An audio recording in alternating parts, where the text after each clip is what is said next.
Aún recuerdo el frío que sentí esa noche. No era un frío normal.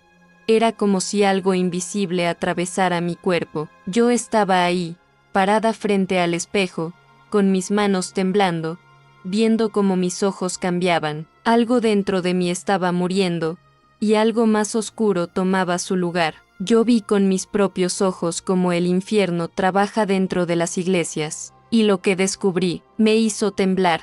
Porque no es que los creyentes no tengan fe, es que su fe está siendo robada sistemáticamente, como quien roba monedas a un ciego. Nadie me lo contó, yo lo viví, yo fui parte de ese sistema oscuro que trabaja día y noche para que tú dejes de creer, para que tus oraciones se vuelvan rutina vacía, para que tu esperanza se apague como una vela en medio de una tormenta.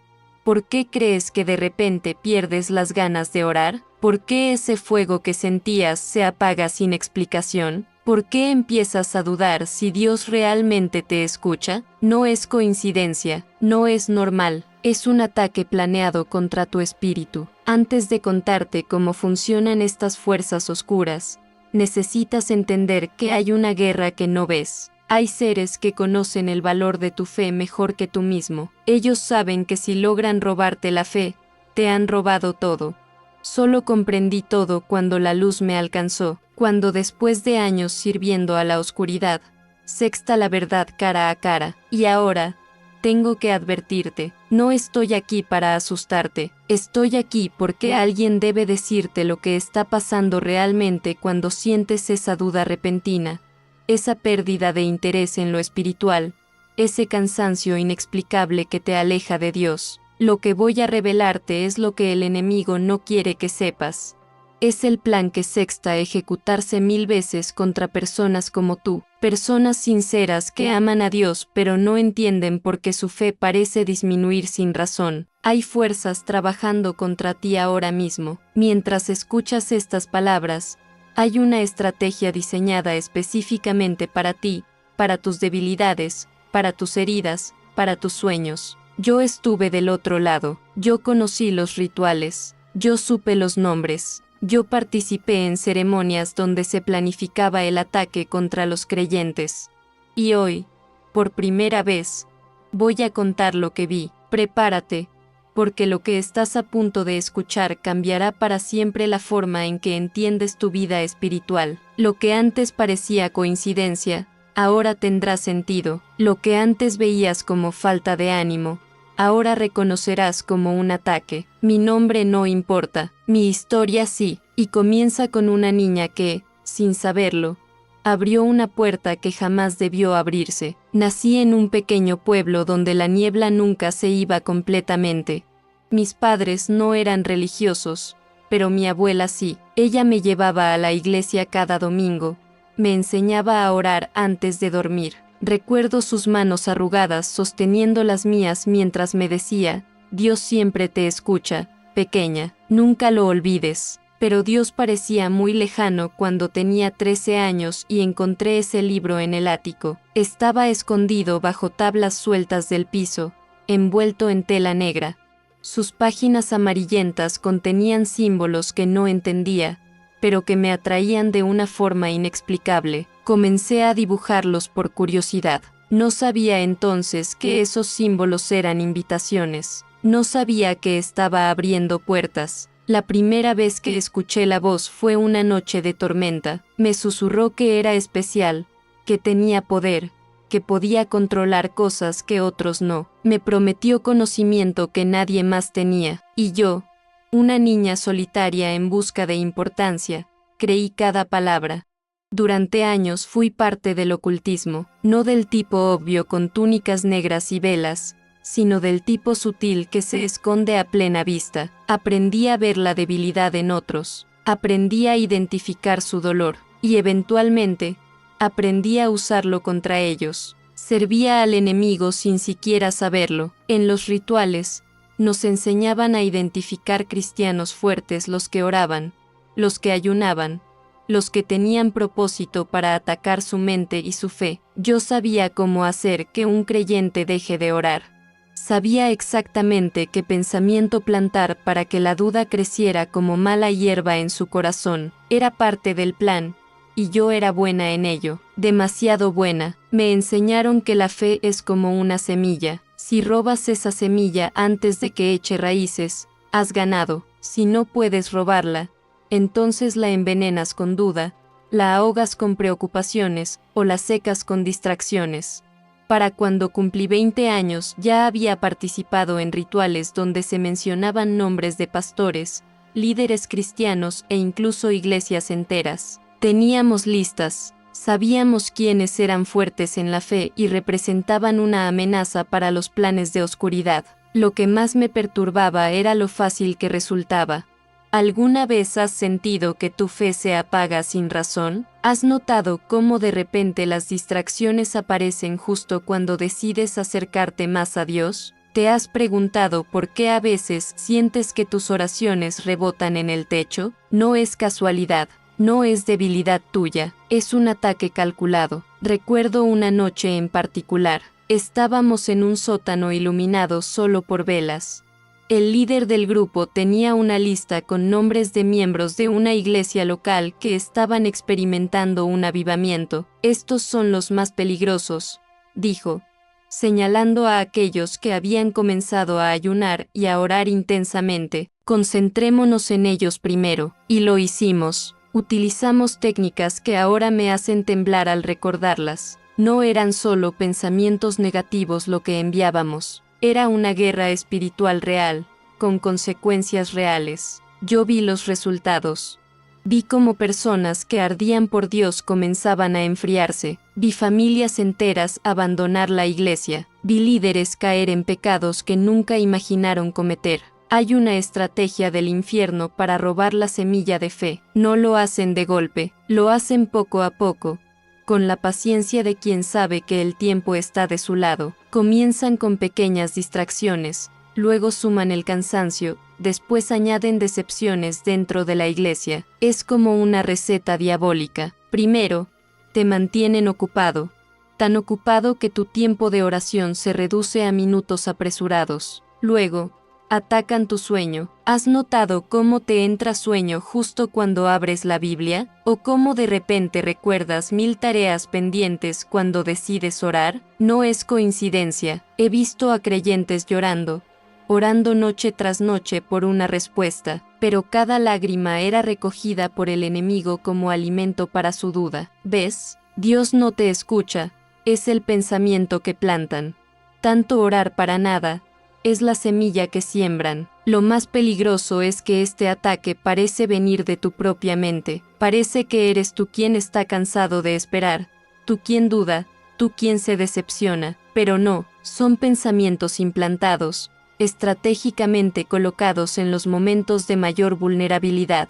Yo lo sé porque yo misma los implantaba. Aprendí que el momento perfecto para atacar la fe de alguien es justo después de que ha tenido una gran experiencia con Dios.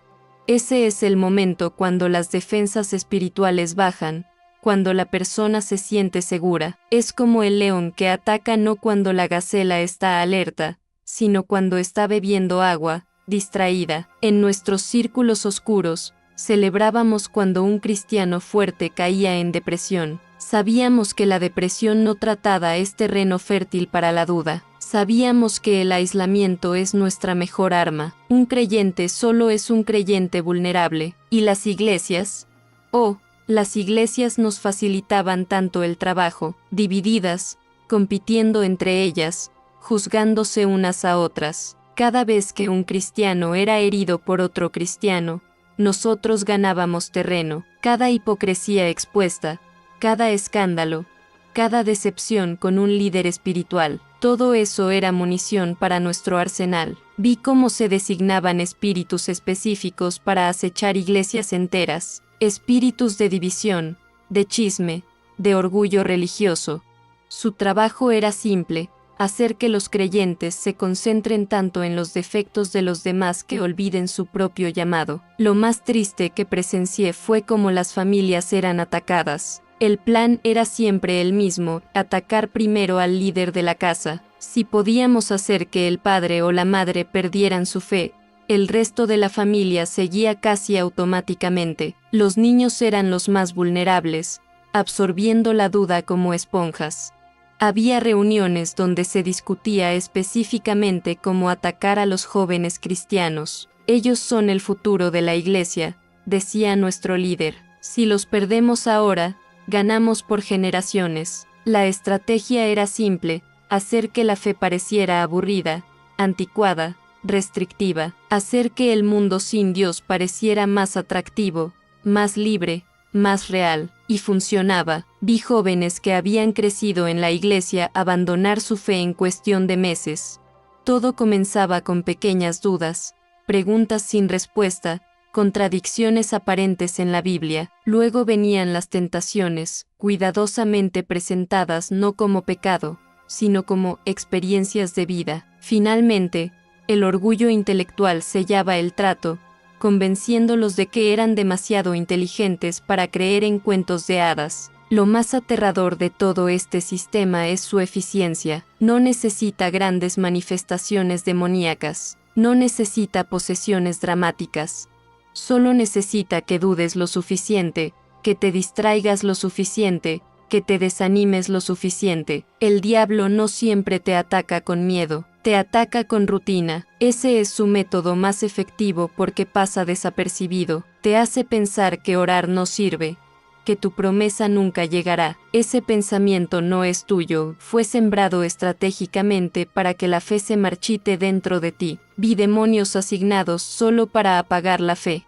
Ellos no destruyen la Biblia físicamente, pero la convierten en un libro sin vida dentro del corazón del creyente. Hacen que las palabras que antes te hacían llorar de emoción ahora parezcan letras muertas en una página. ¿Sabes por qué muchas personas pueden leer la Biblia por horas y no sentir nada? Porque hay una barrera espiritual que fue colocada ahí, una barrera que impide que la palabra penetre el corazón. No es falta de inteligencia o de espiritualidad.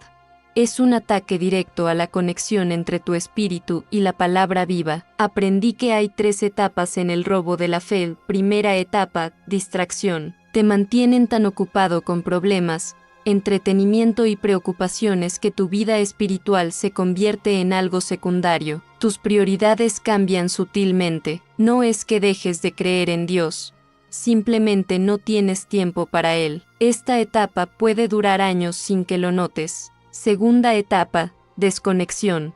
Cuando por fin logras hacer tiempo para orar o leer la Biblia, ya no sientes lo mismo. Parece que hablas al vacío. Las palabras no te tocan como antes. Empiezas a cuestionarte si alguna vez realmente sentiste algo o si solo fue emoción pasajera. Esta es la etapa donde muchos abandonan, creyendo que ya no sienten nada. Tercera etapa, desviación. Aquí es donde buscan que reemplaces la fe verdadera con sustitutos. Puede ser religiosidad vacía, donde sigues asistiendo a la iglesia pero sin vida real. Puede ser espiritualidad alternativa, que te promete las mismas experiencias sin la restricción de la Biblia. O puede ser cinismo intelectual, donde te convences de que has superado esa etapa de tu vida. Lo más astuto del enemigo es que usa verdades parciales. Usa versículos bíblicos sacados de contexto. Usa experiencias reales de tu pasado para justificar su mentira. ¿Recuerdas cuando oraste tanto por aquella situación y nada cambió? ¿Recuerdas cómo aquel pastor que admirabas resultó ser un hipócrita? ¿Has notado cómo los que no creen parecen tener vidas más plenas que tú? Vi cómo se estudiaban las debilidades particulares de cada persona. No todos son vulnerables a los mismos ataques. Algunos son más susceptibles a la duda intelectual, otros al desánimo emocional, otros a la tentación física. El ataque siempre se personaliza. Había rituales específicos para leer la historia espiritual de una persona. Podíamos ver que heridas no habían sanado, que promesas parecían incumplidas, que oraciones no habían sido respondidas. Y ahí es donde atacábamos, como buitres sobre la carne más vulnerable. Recuerdo una técnica particular que me enseñaron. La llamaban el espejo invertido. Consistía en hacer que el creyente mirara su propia vida espiritual no desde la perspectiva de la gracia, sino desde la perspectiva de la ley. no desde lo que Dios había hecho por él, sino desde lo que él no había logrado hacer para Dios. Era devastadoramente efectivo. He visto a personas con décadas de fe firme quebrarse bajo el peso de esta distorsión. Otra estrategia común era la contaminación por asociación. Hacíamos que el creyente asociara la experiencia negativa con una persona de la iglesia con Dios mismo. Si un líder te defraudaba, sutilmente plantábamos la idea de que Dios también te defraudaría. Si la iglesia te rechazaba, te hacíamos creer que Dios también lo había hecho. Lo más terrible que presencié fue el ataque a las personas que estaban pasando por enfermedades o crisis, justo cuando más necesitaban su fe. Esa era la fe que intentábamos robar. Si Dios te amara, ¿permitiría esto? Si tuvieras suficiente fe, ya estarías sanado. Tus oraciones no funcionan porque hay algo mal en ti. Muchos predicadores ya no hablan de fe viva, sino de emociones. Este fue uno de nuestros mayores logros, infiltrar las iglesias con mensajes que parecen bíblicos pero que en realidad debilitan la verdadera fe. Enseñan que si no ves resultados, es porque no creíste lo suficiente, pero eso no es fe, eso es culpa disfrazada de espiritualidad. El enemigo usa falsas doctrinas para hacerte sentir indigno, para que abandones la oración antes de ver el milagro. Te hace creer que la fe es un sentimiento, cuando en realidad es una decisión. Te convence de que si no sientes a Dios, es porque Él no está ahí. Vi cómo se planificaban ataques contra iglesias enteras a través de doctrinas distorsionadas. Algunas eran obviamente falsas, pero las más peligrosas eran las que contenían suficiente verdad para parecer bíblicas. Como veneno mezclado con agua limpia. Hay una estrategia específica para cada tipo de iglesia. Para las iglesias tradicionales, la estrategia es fomentar la religiosidad sin poder, que se aferren tanto a la forma que pierdan la esencia. Para las iglesias carismáticas, la estrategia es empujarlas hacia el extremo emocional, donde la experiencia se vuelve más importante que la palabra. Para las iglesias evangelísticas, la tentación es el número, el crecimiento a cualquier costo, incluso si significa diluir el mensaje. ¿Has notado cómo algunas iglesias se han vuelto empresas espirituales? ¿Cómo los pastores se han convertido en celebridades? ¿Cómo el éxito se mide en números y edificios en lugar de discípulos maduros? No es accidental, es parte de un plan para que la iglesia se parezca tanto al mundo que ya no pueda transformarlo. Recuerdo una reunión donde nuestro líder dijo, no necesitamos que dejen de ir a la iglesia, solo necesitamos que la iglesia deje de ser la iglesia. Y tenía razón. Una iglesia que no confronta el pecado, que no enseña la palabra completa, que no forma discípulos, es exactamente lo que el infierno quiere. Parece viva pero está muerta. Vi cómo se diseñaban mensajes específicos para neutralizar la fe, mensajes que parecían positivos pero que en realidad desactivaban la guerra espiritual. Dios te ama como eres se torcía para significar no necesitas cambiar. Jesús pagó por todo se distorsionaba para sugerir puedes seguir pecando. La gracia es suficiente se manipulaba para implicar el esfuerzo espiritual no es necesario. Había expertos en tomar versículos fuera de contexto. Podían usar la Biblia para justificar casi cualquier desviación. Y lo más terrible es que muchos pastores, sin saberlo, repetían estas distorsiones desde el púlpito, creyendo que predicaban la verdad. Lo más doloroso de presenciar fue el ataque contra los verdaderos profetas. No aquellos que predecían el futuro, sino los que tenían el valor de señalar cuando la iglesia se desviaba. Eran sistemáticamente silenciados, marginados, etiquetados como negativos o divisivos. Mientras tanto, los falsos profetas, aquellos que solo decían lo que la gente quería escuchar, eran elevados y celebrados. ¿Has estado en una iglesia donde nunca se habla del infierno, del pecado, del arrepentimiento, donde todo es bendición y prosperidad sin mención del costo del discipulado? ¿Has notado cómo algunas iglesias parecen conciertos o shows de motivación en lugar de encuentros con Dios? ¿Te has preguntado por qué te sientes espiritualmente hambriento a pesar de asistir fielmente? Hay una guerra por tu fe, una guerra que se lucha principalmente en tu mente. El campo de batalla no está en algún lugar místico lejano, está entre tus oídos. Es ahí donde se plantan las dudas, donde se distorsiona la verdad, donde se roba la semilla. Participé en sesiones donde se estudiaba psicología solo para entender mejor cómo manipular la mente humana. Aprendimos qué frases usar para sembrar duda, qué momentos aprovechar para plantar desánimo, qué técnicas emplear para crear confusión espiritual. Fue una noche de octubre, llovía como no había llovido en años. Estaba preparando un ritual importante, uno que me elevaría a una posición más alta en nuestra jerarquía. Había ayunado, sí, también ayunábamos, pero no para Dios. Había memorizado los cantos, había reunido los elementos necesarios. Pero algo extraño sucedió. Mientras pronunciaba las palabras que había dicho cientos de veces antes, sentí como si algo se quebrara dentro de mí, un dolor tan agudo que me doblé sobre el altar. Y entonces, lo vi realmente lo que estaba haciendo. Vi las consecuencias, vi las vidas destruidas, vi la oscuridad que había estado alimentando todos esos años. Fue como si un velo se levantara de mis ojos. De repente, todas las mentiras que había creído, todas las justificaciones que había aceptado, se revelaron por lo que realmente eran, cadenas que me mantenían esclavizada. Salí corriendo bajo la lluvia, sin rumbo, solo queriendo escapar de lo que acababa de ver.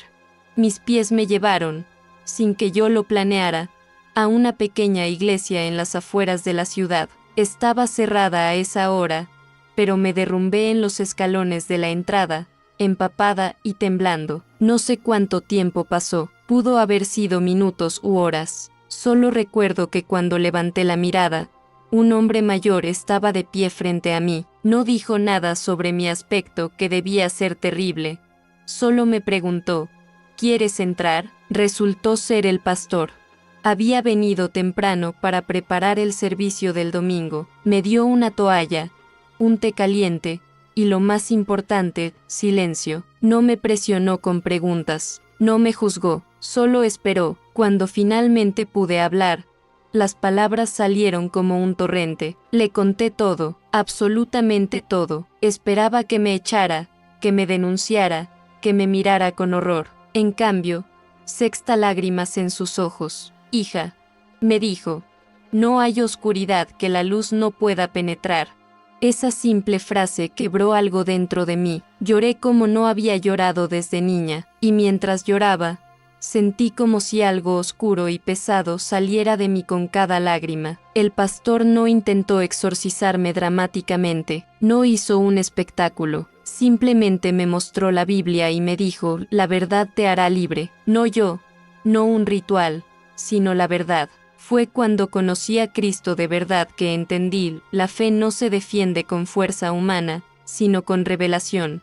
El infierno teme a quien conoce la palabra y la cree, incluso cuando no ve resultados inmediatos. Ese día renuncié al ocultismo, y la voz que antes me susurraba mentiras, fue silenciada para siempre. Por supuesto, no fue tan simple. Hubo consecuencias, amenazas, persecución. Mis antiguos compañeros no estaban felices con mi deserción, pero por cada ataque externo, encontraba nueva fuerza interna. Por cada acusación, descubría una promesa en la palabra. Lo más difícil fue perdonarme a mí misma.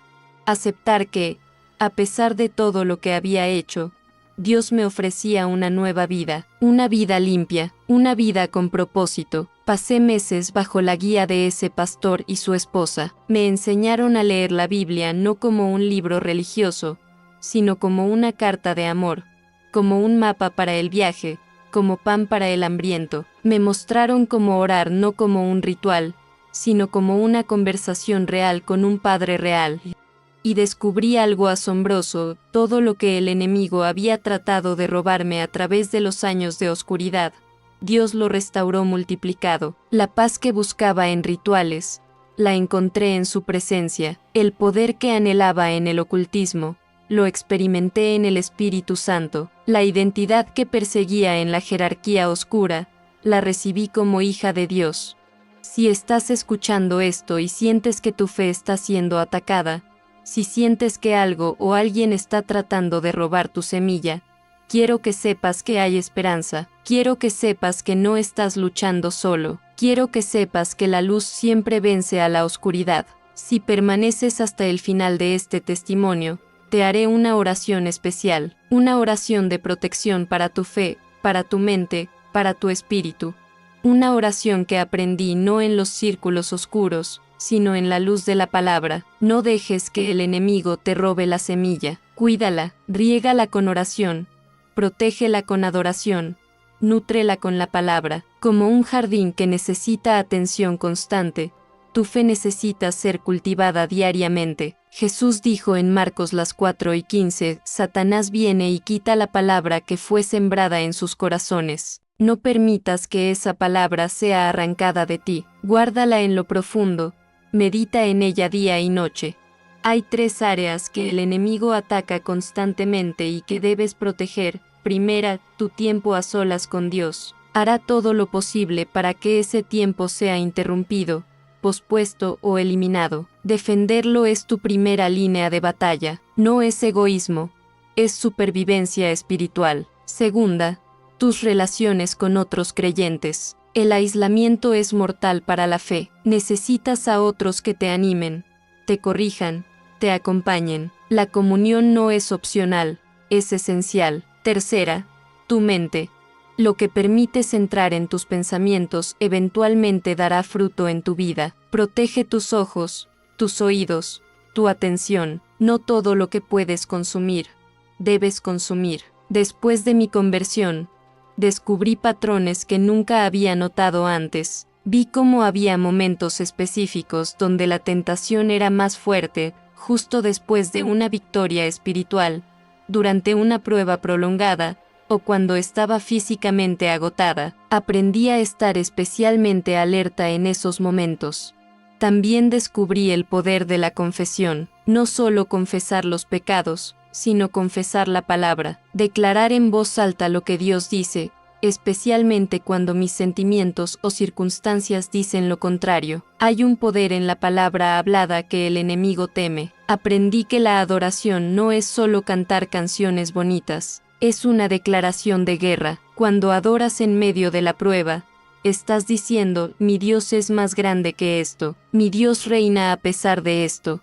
Esa declaración hace temblar al infierno. Aprendí a discernir entre convicción y condenación. La convicción viene del Espíritu Santo, te muestra específicamente que necesitas cambiar y te da esperanza para hacerlo. La condenación viene del enemigo, es vaga, generalizada, te hace sentir que todo en ti está mal y que no hay esperanza de cambio. Rechaza la condenación, abraza la convicción. Vi cómo muchos creyentes caen porque su fe está basada en experiencias y no en la palabra. Cuando las experiencias cambian, su fe tambalea, pero cuando tu fe está arraigada en lo que Dios ha dicho, permanece firme incluso cuando tus emociones fluctúan. Una de las tácticas más efectivas del enemigo es hacerte creer que tus luchas son únicas, que nadie más entiende, que estás solo en tu batalla. Es una mentira. Las tentaciones que enfrentas son comunes a los hombres, como dice la Escritura. Otros han luchado lo mismo y han vencido. Aprendí a no menospreciar las pequeñas desviaciones. El enemigo rara vez te pide un gran salto hacia la oscuridad. Te sugiere pequeños pasos, casi imperceptibles, que eventualmente te llevan lejos de tu destino. Como un barco que se desvía solo un grado, al principio parece insignificante, pero después de 1000 millas, está completamente fuera de curso. Después de años sirviendo ahora a la luz, puedo decir con certeza que la batalla es real, pero la victoria es segura. No porque seamos fuertes, sino porque servimos a un Dios que ya venció. No luchamos para ganar, luchamos desde la victoria ya obtenida en la cruz. Si sientes que has perdido terreno, que tu fe se ha debilitado, que la semilla ha sido dañada, hay buenas noticias. Dios es un experto en restauración. Puede tomar lo que parece muerto y revivirlo. puede tomar lo que parece perdido y recuperarlo. Joel 2:25 dicen, y os restituiré los años que comió la langosta. Esa es una promesa para ti hoy. No importa cuánto tiempo has estado lejos, cuánta fe parece haberse perdido, cuánto terreno parece haber sido cedido, Dios puede restaurar, y lo hará. La fe no muere porque Dios no te escuche, muere cuando tú crees que Él no lo hará. Pero hoy puedes despertar, hoy puedes recuperar la semilla, hoy puede ser el día en que tu fe reviva, más fuerte que nunca. Yo lo vi, cuando la luz entra, las cadenas caen, y el enemigo pierde su derecho. No hay oscuridad tan profunda que la luz de Cristo no pueda penetrar. No hay mentira tan arraigada que la verdad no pueda desmantelar. Mi vida ahora es completamente diferente. Donde antes había miedo, ahora hay paz. Donde había confusión, hay claridad. Donde había odio, hay amor. No porque yo sea especial, sino porque Él es fiel. A veces me preguntan si tengo miedo de que el enemigo tome represalias por contar mi historia. Mi respuesta es siempre la misma: ya no vivo en temor. El perfecto amor echa fuera el temor. No significa que no haya ataques, significa que ya no pueden controlarme. Hay días difíciles, por supuesto, días donde las viejas mentiras intentan regresar, donde la duda asoma su cabeza, donde el desánimo llama a mi puerta, pero ahora tengo herramientas que antes no tenía. Tengo la palabra, tengo la oración, tengo el Espíritu, tengo la comunidad. Si estás en medio de la batalla ahora mismo, si sientes que tu fe está bajo ataque, si la semilla parece estar siendo robada, quiero que sepas que no es el final, es solo una etapa. Mientras hay vida, hay esperanza. Mientras hay disposición, hay restauración. El enemigo quiere que creas que has caído demasiadas veces, que has dudado demasiado, que has fallado demasiado. Quiere que creas que Dios está cansado de ti, que ha agotado su paciencia, que ha encontrado a alguien mejor. Son todas mentiras. La verdad es que Dios es más paciente de lo que imaginas, más fiel de lo que mereces, más poderoso de lo que necesitas. Su gracia es suficiente, incluso para ti. Incluso ahora, tal vez has estado lejos por años, tal vez tu fe se ha reducido a apenas una chispa, pero una chispa es todo lo que Dios necesita para encender un fuego. Un grano de mostaza es todo lo que necesita para comenzar un bosque.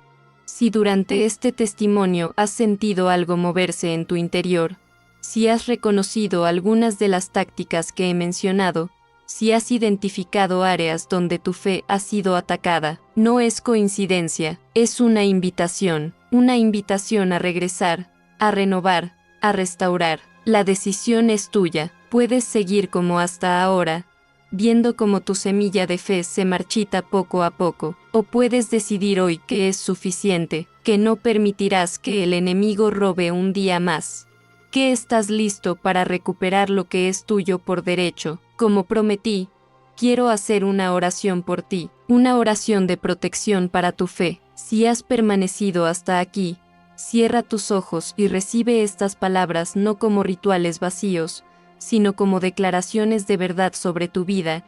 Padre Celestial, vengo ante ti en el nombre poderoso de Jesús. Te presento a cada persona que está escuchando en este momento. Tú conoces sus luchas, sus dudas, sus heridas. Conoces donde el enemigo ha intentado robar su semilla de fe. Hoy declaro que esos planes son cancelados por la sangre de Jesús. Declaro que donde ha habido duda, ahora habrá certeza. Donde ha habido confusión, ahora habrá claridad. Donde ha habido desánimo, ahora habrá esperanza. Padre, restaura la fe que parece perdida. Revive los sueños que parecen muertos. Renueva la pasión que se ha enfriado. Que cada persona que escucha esta oración experimente un nuevo comienzo en su caminar contigo. Sella sus mentes con tu verdad. Protege sus corazones con tu paz. Guía sus pasos con tu sabiduría. Que nunca más sean víctimas del robo espiritual, sino que sean guardianes vigilantes de la preciosa semilla que has plantado en ellos. En el nombre de Jesús. Amén. Si esta palabra tocó tu espíritu, quiero invitarte a dar un paso más. No dejes que esta sea solo otra charla que escuchaste y olvidaste. Permite que sea un punto de inflexión en tu vida espiritual. Escribe en los comentarios: recupero mi fe. Esta simple declaración es poderosa, es un compromiso público, un testimonio, una línea en la arena que dice al enemigo: hasta aquí y no más. Comparte este testimonio con alguien que sientes que su fe se está apagando. A veces, todo lo que alguien necesita para dar la vuelta es saber que no está solo, que otros han pasado por lo mismo y han encontrado el camino de regreso. También te invito a explorar más recursos que te ayudarán a fortalecer tu fe. En nuestra playlist Protegiendo tu Fe, encontrarás enseñanzas prácticas sobre cómo identificar y contrarrestar los ataques a tu vida espiritual. El video Armas de Guerra Espiritual es especialmente poderoso y complementa perfectamente lo que has escuchado hoy. Suscríbete a este canal porque aquí, la verdad revela, sana y libera. Cada semana publicamos contenido que te ayudará a crecer espiritualmente, a entender mejor las estrategias del enemigo y a caminar en victoria.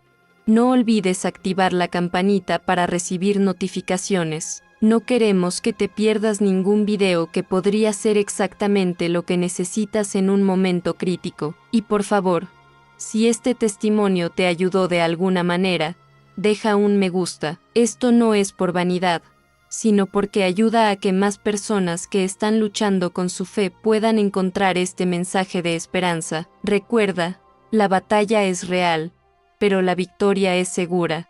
No porque seamos fuertes, sino porque servimos a un Dios que ya venció. Gracias por escuchar mi historia. Que la semilla de fe en ti crezca, florezca y dé fruto abundante para la gloria de Dios. Hasta la próxima. Dios te bendiga.